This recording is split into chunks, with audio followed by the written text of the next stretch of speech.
Continuing series on the difference between traditional vacuums and the Serena, we're going to show you what a traditional vacuum consists of today. So we have a typical vacuum cleaner here. This is what we would call a bagless system, probably one of the most popular on the market today. This one would be referred to as an upright. There's a lot of them out there. You've probably seen similar ones. And we're going to show you what the difference is. Now, the bagless system quite simply means that there is no bag within the system to trap the dirt. What they're going to use in this case is this clear plastic container. And you can see it looks like it's catching some dirt because there's definitely dirt in there.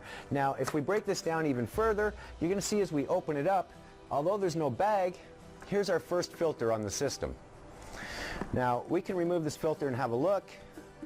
You can see it's got a sub-filter. You can see from the dirt on it, it's actually bringing in dust. I don't think it's very effectively trapping dirt, though. Here's our inner filter, and apparently this one has not been changed in a long time, and you can see the dirt inside the cavern. Now, each one of these filters, as they clog, reduce your cleaning efficiency. So all this dirt that you're seeing in this system is actually making the system inefficient. Water never has that problem. So we're going to put the two of these back.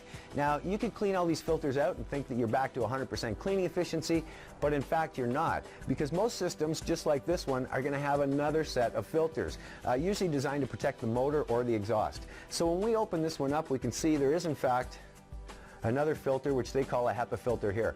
You can tell by the color of that filter, it is probably pretty much useless at this point. Now, you can turn on this machine, get all kinds of suction, but you will not be able to clean.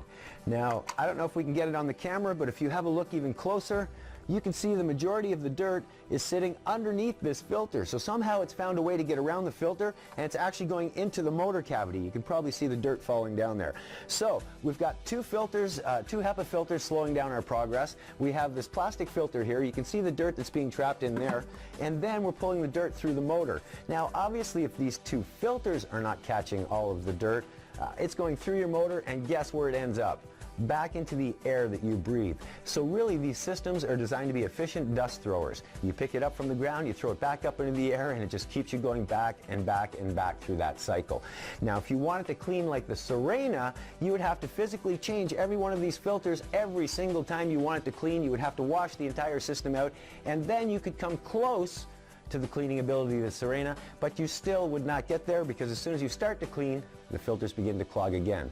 Serena, put water in your basin. Water doesn't clog like filters. When you're done, pour the water out, put fresh water in, and you're good to go again. It's really that simple, and that's why water and our Serena system is better than the traditional vacuums you see on the market today.